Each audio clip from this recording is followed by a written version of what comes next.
Урие Эдемова Айдын кечеде.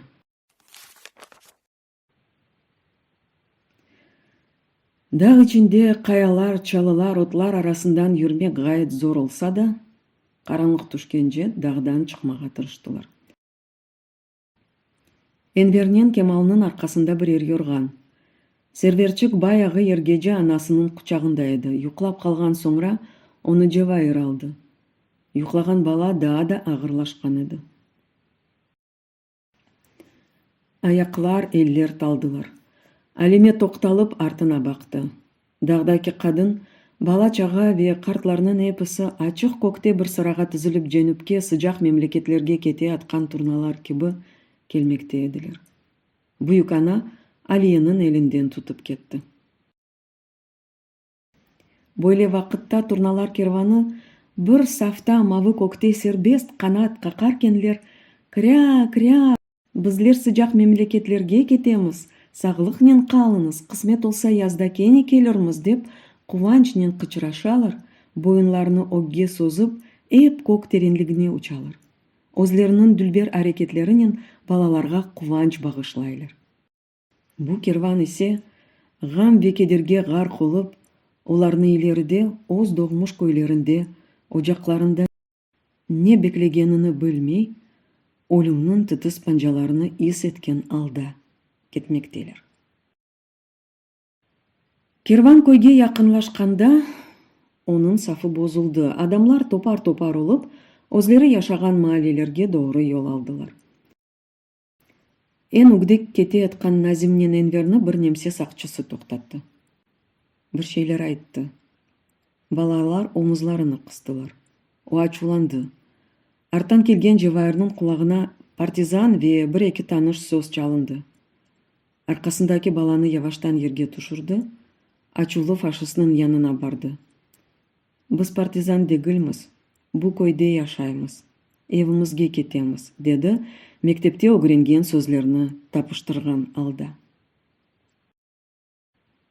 Фашист имшады, Венерни Жебайырдын чересине көзлөрүнүн ичине догуртtu. Мемнунлукла күлүмсүреди. Шөй деметхин. Кете билесиңиз деген манада элини силтеди. Гүзел кызчыкны алып калайык, деди онун янына келген мазалуу фашист.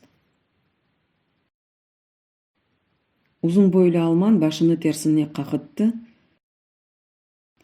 Фенер ярыгында черчевеси сары дүлбер көзлүгүнүн жамлары күзгү кыбы жылтырап алдылар. Эвиңиз не эрде деп сурады Жебайырдын. Кыз шашмалады, өзлери жашаган юкары дегилде ашагы маалени көстөрдү. Көзлүклү аңладым деген кеби башыны саллады. Гуд деди, азычык артка чекилди.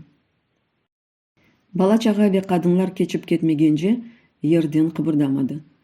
Алманлар бир аз артта калган соңра Жебайыр адымларыны явашлатты.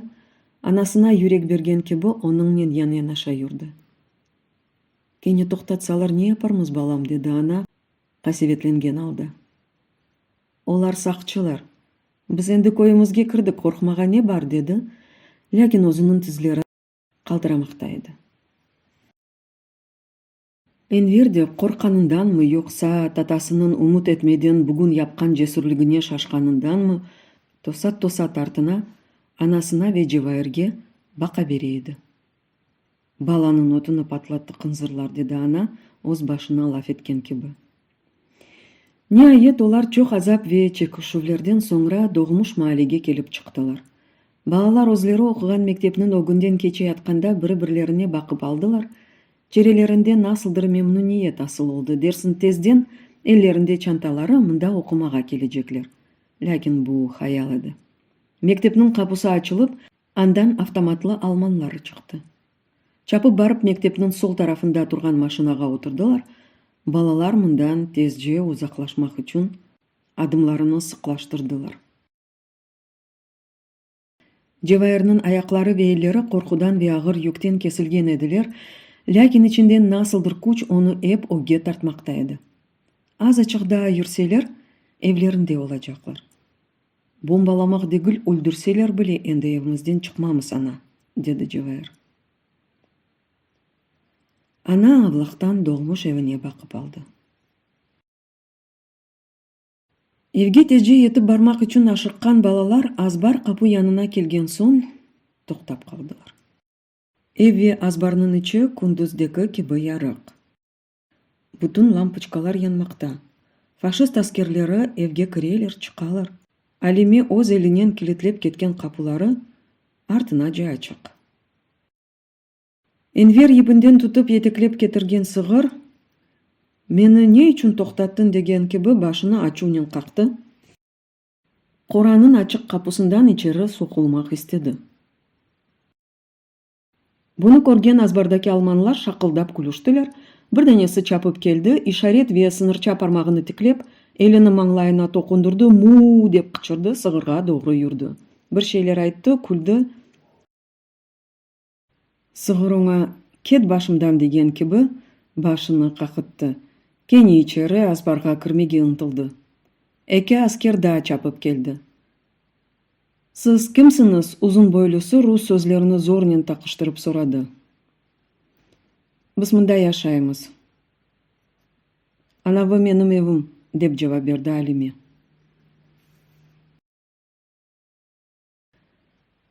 Алман балаларға Алимеге ве Абибула ағаның қорантасына Асан қартқа бақып алды. Ев бұларныңке Абибула аға Алманның мыдырдағанына құлақ асмай, Алименен балаларны көстерді.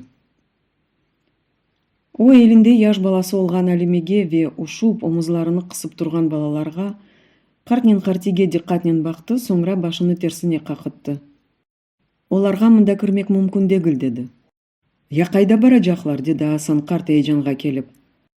Алман омызларыны қысты, артына айланып, ажеле суретте евге кірді, тезден қайтып шықты. Қайда істесені санда барыңыз, деді сертлікнен. Бұл біздің штабымыз, мында ят адамға яшамақ мүмкін дегіл. Балаларны о яққа бұ яққа уйтештіріп, Энвернің еліндегі сығырның епіні чекіп алмақ істеді. Бала бермеді, аксіне епіні озының беліне бағлады. Алман бірден ертіжіға чеверілді, балаға құтырған қашқыр кебі бақты. Балам, Энвер, вер оғлым, деді Асан қарт. Не үшін верейім, не үшін, деп ағламсырады бала. Вермем. Фашист ұзанып баланың беліндегі епіні чезе башлады. Энвер кене қаршылық көстерді, оге егілді, оңа епіні чезмеге имкан бермемеге тырышты. Немсенің күчлі елері бірі-біріне кечірілген епінің екі тарафындан чекіп башлады. Энвернің белі, ичеклері ұзылы жек кебіс қылды, чырайы дывар кебі ағарды, көзлері өлім дешетінден төгерекленділер. Ана чығым! Назим бірден сычырап фашистның білеклеріне япышты. Оның елерінден Энверні құртармақ істеді. Ләкин Назим о күчлі елер алтында бір тамам ажиз еді. Бір шей япып оламай жағыны анлаған соңра тішлеріні оның білегіне саплады. Алман баланы қақып атмақ істеді. Ләкин Назим бұңа имкан бермеді. Тішлеріні еп сықмаға тырышты. Білегінің ағрысына даяналмаған келмешек, сол елінің юмұрғыны көтеріп баланың башына ендірді. Екі бала екі яққа йықылды. Бұ вақия оле тез олып кечті ке, аналар ве қартылар ерде ятқан балаларға бақып шашып қалдылар. Кенардаки балалар есе бағырып қиямет қопардылар. Білегіні сыйпай азбарға кірген фашистны көрген достлары шақылдап күлділер. Қуырылып қалған екі баланы Абибула ағаның evine алып келділер. Сет үстіне ятқыздылар. Еркес Асан қартқа бақты дерсін, қаршыларында бала екемі тұрмақта. Асан қартның авалесіне Назимнің маңлайына суық суда сылатылған чул қойдылар. Ләкин Энвернің құрсағына не yapмақ мүмкін? Тені үстінде епнің изі ком-кок олып тұра. Баланың бүреклеріні езмеген олса яқша, ама Асан аға түшінжеге далды. Бұл вақыт Назим юрегі бұланғанындан шикаятленді, құса башлады. Энвер есе қып-қырмызы қан сиді.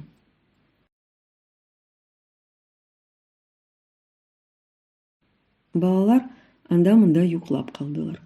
Бұйыклер сабаға же кірпік сықмадылар. Жевайыр серверчікнен межгул олды. Янып қаурылып қалған ананың, бұйық ана ве қарбабаның қыбырдамаға аллары жоқ. Саба балалар азачы көзлеріне келген кебі олдылар, ләкин Назимнің көзлерінің етрафы көзлік шекелінде мұрарған. ана бабанын янығына янық қошылды. Аналар не yapmasını білмей Асан қартқа бақтылар. О тұшынды, сұсты. Соңра балалары 10-15 күн ерлерінден тұрсатмақ олмай, деді үкімет ежесесінен. Шымды енверге мағдан остамыры қайнатып içirmek керек. Бір күнде 3 дефа. Назим есе тынч ятсын. Баш ағрысы илажыны қайдан тапмалы? Үйледен сон қомшының оғлы кой içinden дешетлі бір хабер ешітіп келді. Түневін яры кечеде озымыздың учақларымыз дағыны ойле бомбалағанлар ке, таш үстінде таш қалдырмағанлар. Бір сағылам терек қалдырмай, эпосыны яққан-йыққанлар. Егер халық ондан чықарылмаған олса, бір тірі жан қалмайжақ екен. Сонундан анлашылғанына көре партизанлар дағда ади халық дегілде немсе аскерлері ерлештілер деп хабер еткенлер.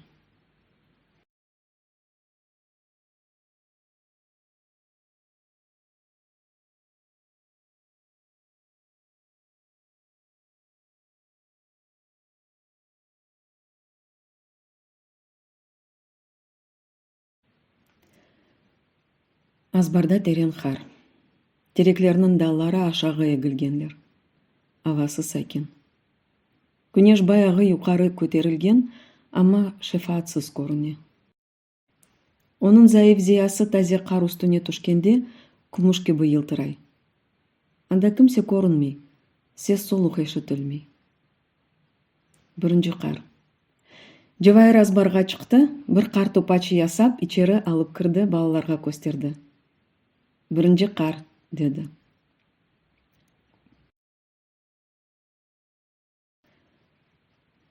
Олар yorganлары түбінден суырылып шықтылар. Үстлеріне келіші güzel бір шейлер киіп, софаға атылдылар. Қарылғачылар кебі пенжере қаршысына тізілді, сусып қалдылар. Жевайыр бұларға не олды деп тәжіпленіп тышқа көзетті. Бақса, өзлерінің азбарында фашистлер шен шерамет бірі-бірлеріне қар топы айтып ойнамақталар. Оларының içinde қақач да балаларны урған фашист бар. О пек ары қолғаны үшін балалар оңа қақач дейлер. Ялынбаш. Эке алман чапып келіп, оның омызларындан басып, башыны қарға тықтылар. О қаршылық көстермеді. Қар үстінде созылып ятты. Оны бірақып башқасыны тұттылар. О ерінден тұрды, бұйы қар топачы ясады, чапып барып дегеріні ерге йықтырған мазалы аскерінің яқасындан қойыны içine тықты. О бірден секіріклеп башлады. Қақач қуанғанынан шақ-шақ етіп күлді. Қампақ құлақ яш веялчақ бөлі алман оларға қошылмай. Башына ашағы салындырған, қойы янындаки ерік терегіне таянған, кейфсіз адам кебі тұра. Кемерде бір оңада қартупачы аталар. О бір түрлі мұнасибет көстермей. Атта бетіме яда башыма тиер деп де сақынмай. Кімсе көрмегенде дуйдырмай, Абибула ағаның евіне косташлап ала. Кемерде о бірден Абибула ағаның евіне чапып кіре, Назимнен Энвернің ал әхвалыны сорай, қақачны көрежі көзі олмағанын айта. Оңа да аманлық бермегенini сөйлеп, шекаятлене. Қапы огындеки басамақлар үстінде комендант көрінді. Аяқларында сия елтыравық чызмалары.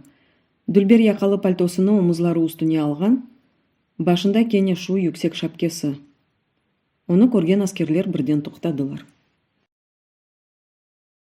Қақач емшақ қардан бір топач алып, комендантқа алып барып берді.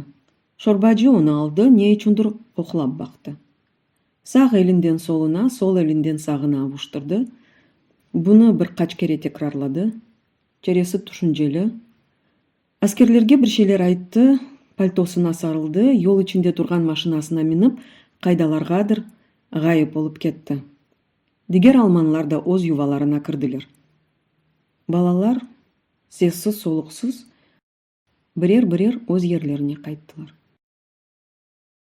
Бірінші қар Абибулла аганын эвиндекилеринин эч бирисini кубандырмады, эйжанландырмады.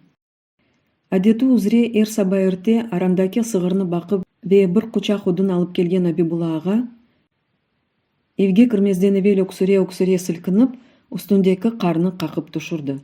Маңлай түбүнден комшу азбарга бакып алды, соңра софага кырды. Кар терен олса да суугу жок, деди Жевайырге. Өзү ичери кирип, субаны якмага тутунду.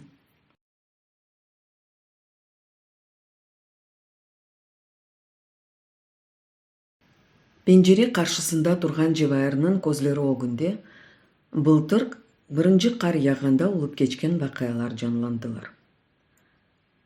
Бул хаберни оларга анасы айтты. О саба эрте сыгырны сагмак үчүн чыкканда кар жааганын көрүп шашты. Чүнкү акшамдан абада бир түрлүү денишме жок эди. Балалар буюу көчөк эписи тышка атылдылар. Бабаларыны кар топуна туттулар. Энвер анасына да атмак истеди. Бабасы онун огуне чыкты. Балалар, ананызга кар топу атмак болмой. Оларга ишарет бармагын саллады. Энвердин эли төпеде калды. Не үчүн бул тендүрүстүлүк демек истеди. Чүнкү кар топу ойнаганда бирде-бирине катты жа тийсе, бала агламсыраса, баба дайыма böyle вакытта агламак болмой. Бул сагламлык ве тендүрүстүлүк эди.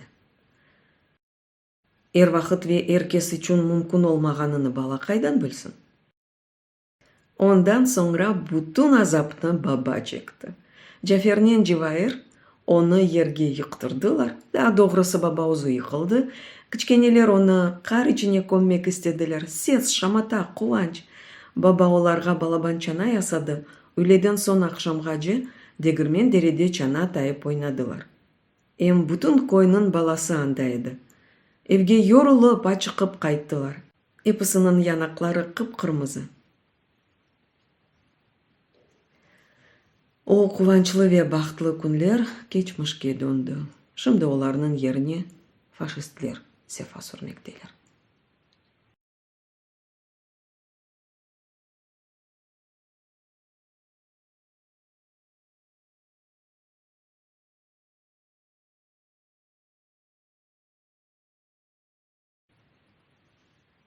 Акшам усту орталык караңгылашып башлаганда софа ичинде шорбажынын шапке кулак кызметчиси пайда болду.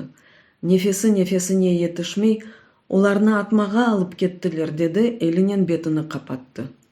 Кимлерни? Деди Жевайыр таажипленген алда. Эки эркекнен бир кадынны. Шапке кулак бетини ачты. Кадын мына бойле эди. Элеринен онун жүклүү болгонун тариф этти. Не үчүн? Деп сурады Жевайыр. Партизан экенлер. Узактан түфек сеслер эшитилди. Жевайыр жардымга ашыккан адам киби тышка чыкты, лекин бойле вакытта кайда барырсың? Азбар ичинде токтоп калды. Саба эрше аңлашылды. Жевайырнын ожалары Аким Алиевич ве онун карысы Февзия Халиловна. Үчүнчүсү эсе Аким Алиевичнин досту экен. Экisi түнү 10 кече дагдан өтмек алмага түшкенде якаланганлар. Февзие эсе оларнын багы болгону үчүн атылган. Шапке кулактын айтканына көрө, бул үкүмнү Дүлбер ве гайет незакетле шорбажы чыгарган. Атмага алып кетмезден эвел шахсен өзү япкан соргу вактында акайнын көзү огунде жүклүү кадынны какачка көтөклеткендер. Какач ону тепти, юмрук курсагына урду. Бу дешетле вакыя кене огунде текрарлана аткан кеби эки элинин көзлөрүн капатты. Кадынны атмага алып кете атканда юруп оламаган. Акайынын онун досту колтугундан тутуп кеткенлер. Жевайырнын көзлөрү огунде эдебият жапчысы Февзия Халиловна пайда болду.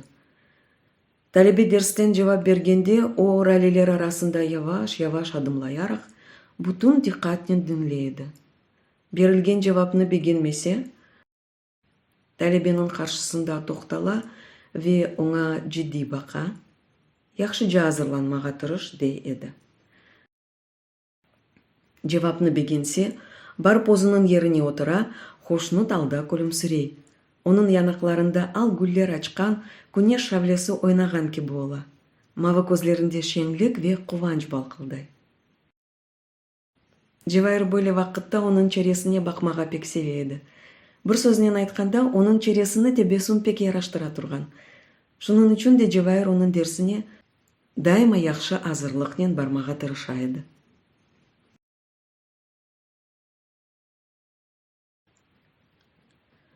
Bir kun edebiyat dersinde Fevziye Halilovna talebelerden dersten tış vakıtlarında nasıl bedi kitaplar okuganları hakkında soradı. Nevbet Cevahir'ge kelgende o bir şiirini ezberden aytmağa istegenini bildirdi. Fevziye Halilovna ona hoşnut alda baktı. Pek güzel seni dinleyimiz Cevahir, dedi o japçı.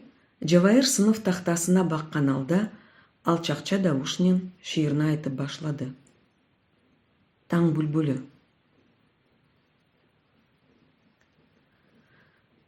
Ötme bayguş, ötme gece bu yerde. Gözlerimden yaşlar düşen derede. Ulu insan yata toprak tübünde. Ani benim aziz atam nerededir? Sizge geldim fırtınalı yol geçip.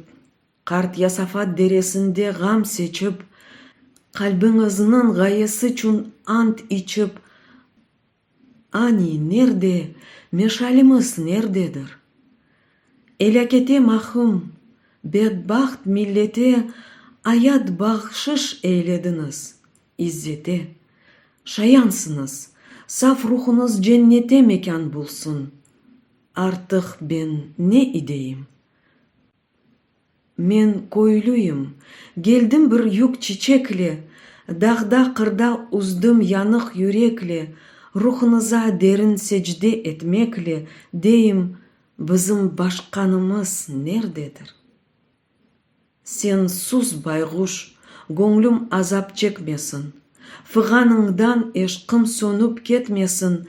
Derdin elge zillet olup yetmesin. Ani, ata talimatı nerededir?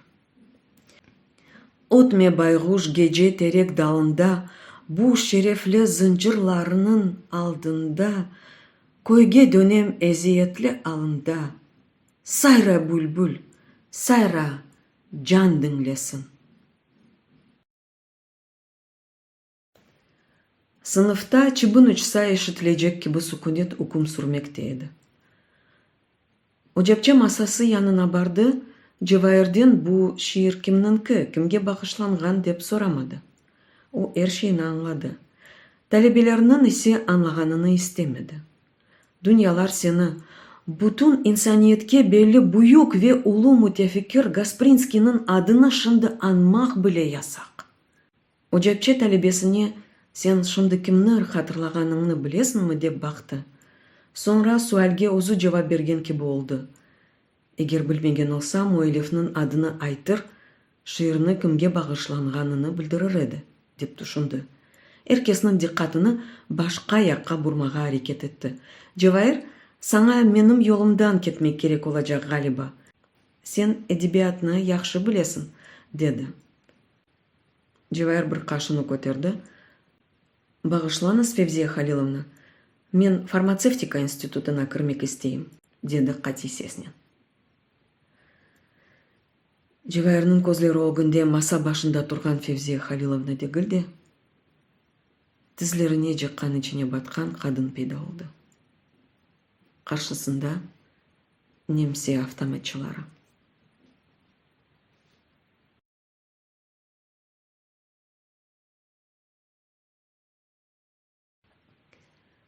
Kuyudan su çeke atqanda, Cevahir'ni көрген yüksek boylu Dülber Alman ofitseri kızının yanına geldi. Çeresine gözlerine dikkatlen baktı, hoşnut alda күлімсіреді, sonra birden çırayını sıttı. Ne хорошо, dedi. Cevahir'nin bıcağına işaret parmağını uzattı. Böyle güzel kızcıkka kirli bıcak yaraşmay, dedi. Bir şeyler de aytı, kızga perişanlık yüzledi, utandırmak istedi. Cevahir suğa Nazim'nin evde kiyip yürgen kirli bıcağının çıkkan edi. O sözlerinin bazılarını anladı, bazılarını ise karardan tarifledi. Башкасы жок, деди офицердин оз тилинде. Кыздан буну умут этмеген фашистнин көзлөрү кысылды. Не үчүн? Деди. Олар эбимизде, деди. Элинин өзлөрүнүн эбине көстөрдү. Офицер оңа бир şey аңламаган адам кеби бакты, тушунду, соңра башын салады. Аңладым, деди. Бу сиздин эбиңиз, сенин кийимлериң анда, ойлойм? Жевайыр онун сөзлөрүнү таздыклап башын какытты. Юр, кийимлериңни ал, эписini берейин, деди. Жевайыр эвеле сусты, жерге бакты, соңра «Жок, керекмей», деди. Коркасыңбы? Кимден, менденби? Кыз башын көтөрдү, онун көзлөрүнө магзун бакты. Не үчүн коркмайм? Кардашым менен Назим аля да чекишелер. Юклүк кадынны төпелеттин, аттырдын. Сен де о жанаварлардан бирисиң, демек истеди, коркtu. Менден коркма, деди офицер. Картал ресимли yüksek каснаклы шапкесин чыгарды, кокулу сачларын сыйпады. Сырлы көзлөрүн кысып күлүмсүреди. Мен сени өзүмдүн кыз кардашыма беңзетем, деди. Жебинден бир ресим чыгарып, Жевайырге көстөрдү. Андан Дүлбер жаш кыз күлүмсүрөп бакып турмакта эди.